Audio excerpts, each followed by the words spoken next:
Fatou, la trentaine bien passée, était l'une des figures les plus connues dans le monde des perruques.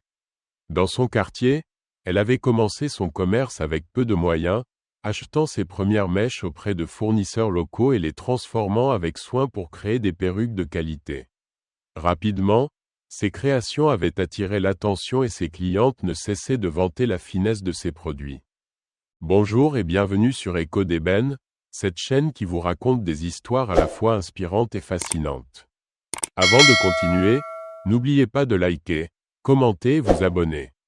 Bonne écoute. Grâce aux bouche à oreille, Fatou était devenue une référence. Ses perruques étaient vendues à des prix élevés et son nom circulait bien au-delà des frontières de sa ville. Pourtant, malgré ce succès, Fatou ressentait un vide, le commerce stagnait. Elle voyait bien que son marché local avait atteint ses limites et elle avait soif de nouveautés, de croissance. Fatou n'était pas simplement motivée par l'argent, mais par la reconnaissance et l'envie de devenir une icône nationale dans le domaine de la coiffure. Cependant, malgré tous ses efforts, son magasin n'attirait plus de nouveaux clients comme avant. Ses modèles, bien que populaires, semblaient ne plus surprendre. Elle avait besoin de quelque chose de nouveau, quelque chose de révolutionnaire qui la propulserait encore plus loin. Un soir, Fatou assit avec son amie Eva dans son salon de coiffure. Où les deux femmes discutèrent de leurs affaires, Eva, une femme d'affaires habile, possédait plusieurs magasins de chaussures dans la région et savait comment prospérer, contrairement à Fatou. Eva semblait être en constante expansion. Elle venait d'ouvrir un nouveau magasin dans une autre ville et parlait déjà d'en ouvrir un troisième. Fatou ne put s'empêcher de lui confier ses frustrations. « Mon commerce tourne, mais je sens qu'il pourrait être bien plus. J'ai besoin d'un changement, d'une nouvelle direction. » Eva, toujours pleine d'idées et de solutions, lui suggéra quelque chose d'audacieux. « Pourquoi ne pas aller en Chine ? Je m'y rends parfois pour mes chaussures et il y a là-bas des fabricants de perruques très compétents. Peut-être que tu trouveras des modèles uniques ou même des idées pour renouveler ton stock. Tu pourrais voir quelque chose qui changera tout. » L'idée d'un voyage en Chine n'avait jamais traversé l'esprit de Fatou. Cela semblait si loin, si compliqué. Mais l'envie d'innover et de propulser son business à un niveau supérieur était plus forte que ses craintes. Encouragée par Eva, elle prit la décision de tenter sa chance et de partir à la recherche de nouvelles opportunités. Ainsi, quelques semaines plus tard, Fatou et Eva réservèrent leur billet pour un voyage en Chine. Toutes les deux excitées par les nouvelles perspectives, Fatou et Eva atterrirent en Chine avec des espoirs plein la tête et des valises vides prêtes à être remplies de nouvelles idées et de produits innovants. La Chine, avec son marché immense et ses industries florissantes, représentait pour Fatou une promesse de renouveau. Dès leur arrivée, elles furent frappées par l'effervescence des grandes villes, l'agitation des marchés et la diversité des produits proposés. Eva, qui connaissait bien le pays, guida Fatou à travers les différents quartiers et les deux femmes visitèrent plusieurs centres de fabrication spécialisés dans les perruques. Les premiers jours du voyage, Fatou était optimiste. Elle découvrit des usines immenses où les perruques étaient produites en masse, des modèles aux textures variées, des coupes audacieuses et des couleurs vibrantes. Mais au fil des visites, son enthousiasme commença à s'éroder. Les perruques qu'elle voyait manquaient, de l'originalité qu'elle recherchait. Elle voulait quelque chose de spécial, quelque chose qui ferait la différence. Mais elle ne trouvait que des modèles qu'elle jugeait ordinaires, semblables à ce qu'elle pouvait déjà se procurer chez ses fournisseurs locaux. Tout ça, c'est pareil à ce que j'ai déjà vu chez moi, se plaignait la Eva après une énième visite décevante. Je ne suis pas venue ici pour ramener des perruques ordinaires. Je cherche l'extraordinaire. Fatou commençait à se demander si ce voyage valait vraiment la peine. Elle avait dépensé une petite fortune pour ce déplacement, espérant revenir avec des produits révolutionnaires qui relanceraient son commerce. Mais elle ne trouvait rien qui corresponde à ses attentes. Eva, de son côté, réussissait à dénicher de nouveaux modèles pour ses magasins de chaussures. Mais pour Fatou, la Chine ne semblait pas lui offrir ce qu'elle recherchait. Les jours passèrent et la frustration de Fatou grandissait. Chaque rencontre avec un nouveau fournisseur se soldait par la même déception. Même les meilleurs fabricants ne pouvaient offrir ce petit plus que Fatou espérait. Peut-être que je me suis trompé, murmura-t-elle un soir, épuisée après une longue journée de visite infructueuse. Peut-être que ce que je cherche n'existe tout simplement pas ici, Eva. Toujours optimiste, tenta de la réconforter parfois, les meilleures choses viennent quand on s'y attend le moins. Ne désespère pas. Cependant, après plusieurs jours sans succès, Fatou commença à perdre espoir alors qu'elle s'apprêtait à retourner en Afrique. Eva eut une idée inattendue. Tu sais, il y a toujours des solutions là où on ne les attend pas. Peut-être qu'au lieu de chercher des réponses à l'étranger, tu devrais te tourner vers chez nous, vers des méthodes plus spirituelles. As-tu déjà pensé à consulter un féticheur? Fatou, bien qu'intriguée, hésita. Elle n'avait jamais vraiment cru au pouvoir mystique, aux esprits ou à toute forme de magie. Pour elle, le succès venait par le travail acharné, les bonnes décisions et un peu de chance. Cependant, le scepticisme de Fatou n'empêcha pas Eva de poursuivre. Je connais un féticheur très respecté dans un village non loin de chez nous. On dit qu'il a aidé plusieurs personnes à atteindre des sommets dans leur carrière. Il peut-être t'offrir une perspective différente, quelque chose que tu n'as pas encore envisagé. La suggestion d'Eva laissa Fatou perplexe. Elle n'avait jamais pensé qu'un féticheur pourrait l'aider à améliorer son commerce de perruques, mais face à la déception de son voyage en Chine, Fatou se sentit de plus en plus ouverte à des idées qu'elle aurait autrefois rejetées. Je ne crois pas vraiment à tout ça, avoua-t-elle, mais peut-être que je n'ai rien à perdre. Après tout, ce voyage en Chine n'a rien donné, alors pourquoi ne pas essayer? De retour en Afrique, Fatou et Eva pirent la route pour se rendre dans le village du féticheur. Le voyage fut long et sinueux, traversant des collines verdoyantes et des villages reculés.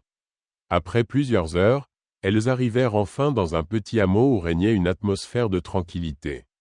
Le féticheur vivait dans une modeste hutte à l'écart du village. À leur arrivée, il les accueillit avec un sourire bienveillant, comme s'il savait déjà pourquoi elles étaient là. Fatou, un peu nerveuse, lui exposa sa situation. Elle lui parla de son entreprise, de son voyage infructueux en Chine, et de son désir d'atteindre un nouveau niveau de succès. Le féticheur l'écouta attentivement, hochant la tête de temps à autre. Après un moment de réflexion, il lui révéla ce qui semblait être la solution à son problème. Il existe un esprit, une sirène qui réside dans une rivière proche. Elle a le pouvoir de t'offrir ce que tu recherches, des perruques d'une beauté inégalée. Des créations uniques qui te permettront de surpasser toute concurrence. Mais en échange, tu devras lui offrir chaque jour une corbeille de fruits. Fatou, bien qu'intrigué, restait sceptique. Une sirène? Vous voulez dire qu'une créature magique pourrait m'aider à relancer mon entreprise? Et tout ce que je dois faire, c'est lui apporter des fruits. Le féticheur hocha la tête. Oui, mais attention. Il est crucial que tu respectes ce pacte. Si tu manques, ne serait-ce qu'une seule offrande, les conséquences pourraient être désastreuses. Malgré ses doutes, Fatou accepta. Après tout, elle n'avait plus rien à perdre. Fatou, bien que sceptique, décida de suivre les instructions du féticheur. Le lendemain, elle se leva à l'aube pour préparer la première corbeille de fruits. Elle y plaça soigneusement des mangues, des oranges, des bananes et des papayes, choisissant les plus mûres et les plus appétissantes, comme si elle les offrait à une invitée de marque. Sa peur était palpable, mais l'envie d'améliorer son sort l'emportait sur ses doutes. Arrivée à la rivière, Fatou fut surprise par la sérénité des lieux. Les arbres majestueux semblaient veiller sur elle, leurs branches se balançant doucement au gré du vent. L'eau claire s'écoulait paisiblement. Reflétant les rayons dorés du soleil levant, cet endroit dégageait une énergie presque surnaturelle. Elle repensa à ce que le féticheur avait dit sur l'esprit qui habitait cette rivière. Pouvait-il vraiment y avoir une sirène dans ces eaux calmes? Fatou s'agenouilla au bord de la rivière et déposa la corbeille de fruits sur une pierre plate. Elle resta là, immobile, à attendre que quelque chose se produise. Les minutes passaient, et l'impatience commençait à la gagner. Puis, soudainement, l'eau se mit à onduler. Une forme étrange apparut sous la surface, s'approchant lentement de Fatou, le cœur battant la chamade, elle fixa l'eau avec des yeux grands ouverts. Une magnifique créature émergea lentement des profondeurs. Ses cheveux longs et ondulés brillaient sous la lumière et ses écailles scintillaient comme des pierres précieuses. C'était la sirène. Sa beauté envoûtante paralysa Fatou qui ne put que contempler l'apparition avec fascination. Sans un mot, la sirène laissa une boîte flotter jusqu'au bord de la rivière avant de replonger dans les eaux profondes. Fatou, encore sous le choc, s'approcha prudemment de la boîte et l'ouvrit. À l'intérieur se trouvait une perruque d'une qualité incroyable. Les cheveux doux et soyeux semblaient presque vivants. C'était la perruque parfaite, plus belle que tout ce qu'elle avait jamais vu ou vendu. Fatou réalisa alors que le féticheur ne lui avait pas menti. Elle tenait là le secret de son succès. La jeune femme se leva, le cœur rempli de gratitude et de promesses de prospérité. Elle savait désormais que sa vie allait changer, mais aussi qu'elle devait respecter scrupuleusement le pacte avec la sirène en revenant chaque jour avec une corbeille de fruits en offrande. Les jours qui suivirent furent comme un rêve éveillé pour Fatou. Chaque matin, elle se rendait à la rivière avec une corbeille de fruits et chaque jour elle trouvait une nouvelle perruque magnifique au bord de l'eau. Les modèles étaient variés, chaque perruque avait une texture unique et la qualité des cheveux était inégalée. Fatou savait qu'elle tenait là quelque chose de magique et elle ne tarda pas à mettre ses perruques en vente dans son magasin rapidement. La réputation de Fatou grandit. Les clientes, émerveillées par la beauté et la qualité des perruques, affluaient en masse. Elles se passaient le mot vantant les mérites des créations de Fatou à leurs amis, leurs familles et même à des célébrités locales. Les perruques de Fatou devinrent un objet de convoitise pour toutes les femmes de la région, puis bien au-delà, ses ventes explosèrent.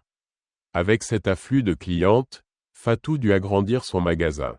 Elle embaucha du personnel pour l'aider à gérer les ventes et ouvrit même 2 nouvelles boutiques dans d'autres quartiers de la ville. Le succès fut instantané et en moins de 6 mois, elle se retrouva à la tête d'un petit empire de la perruque. Des journalistes vinrent l'interviewer, des émissions télévisées parlèrent d'elle et son nom devint synonyme de luxe et de qualité. Malgré cette montée fulgurante, Fatou n'oubliait pas son engagement envers la sirène. Chaque jour, elle continuait à déposer une corbeille de fruits au bord de la rivière. Mais à mesure que les affaires prospéraient et que son emploi du temps se chargeait, Fatou commença à se lasser de ce rituel quotidien. Elle se disait qu'une fois par semaine serait suffisant. Après tout, ses affaires marchaient à merveille et la sirène semblait satisfaite jusqu'ici. Fatou décida alors de réduire ses visites. Elle ne se rendait plus à la rivière tous les jours, mais seulement une fois par semaine. Au début, tout se passa bien, les perruques continuaient d'apparaître au bord de l'eau et son commerce restait florissant. Fatou se félicitait de son idée, elle avait économisé du temps tout en maintenant son succès. Mais bientôt des signes de trouble commencèrent à apparaître. Les perruques n'avaient plus tout à fait le même éclat et certaines clientes remarquèrent que la qualité n'était plus aussi exceptionnelle. Fatou, trop occupée par la gestion de ses boutiques, ignora ses premières plaintes, pensant qu'il s'agissait de critiques isolées. Mais les choses allaient rapidement empirer. Fatou, plongée dans la gestion de son empire florissant, pensait que tout était sous contrôle après tout. Elle avait trouvé le moyen d'obtenir les perruques les plus prisées du marché et son succès ne faisait que croître. Pourtant, les signes d'un problème latent commencèrent à s'accumuler. Ses clientes les plus fidèles, celles qui revenaient régulièrement, commencèrent à remarquer que les dernières perruques étaient légèrement différentes. La texture, bien qu'encore magnifique, semblait manquer de la même finesse et certaines couleurs n'étaient plus aussi éclatantes. Fatou, confiante, ne s'en inquiéta pas outre mesure. Après tout, elle continuait de se rendre à la rivière chaque semaine avec sa corbeille de fruits et les perruques apparaissaient toujours. Pourtant, elle ne pouvait s'empêcher de ressentir une étrange appréhension. Chaque fois qu'elle approchait de la rivière, quelque chose avait changé, mais elle n'arrivait pas à identifier exactement quoi un jour, alors qu'elle venait déposer son offrande. Elle remarqua que la perruque qui l'attendait au bord de l'eau était moins soignée que d'habitude. Les cheveux semblaient plus ternes, presque comme si la magie qui les entourait s'était estompée. Fatou se sentit envahie par un léger malaise, mais elle repoussa rapidement cette sensation, se convainquant que cela n'avait aucune importance. Cependant, les plaintes de ses clientes se firent plus fréquentes. Certaines perruques commençaient à se détériorer après seulement quelques jours d'utilisation, perdant leur éclat et leur forme. Fatou essaya de compenser en augmentant ses prix, pensant que cela éloignerait les clientes moins fidèles et ne conserverait que les plus aisées, prêtes à payer cher pour ses créations. Mais cette stratégie ne fonctionna pas. La qualité déclinante de ses perruques devint un sujet de discussion dans tous les quartiers et bientôt. Même les célébrités qui portaient ces perruques commencèrent à chercher des alternatives. Fatou commença à paniquer, elle retourna voir le féticheur, espérant trouver une solution.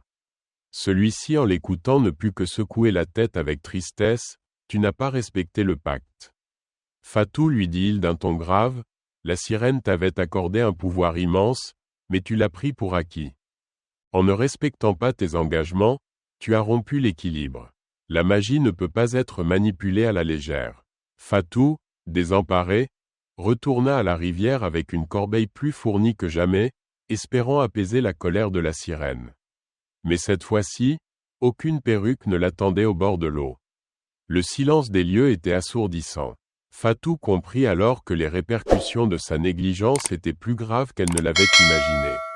Ainsi s'achève la première partie de cette histoire. Si vous souhaitez avoir la deuxième partie, mettez en commentaire. Suite.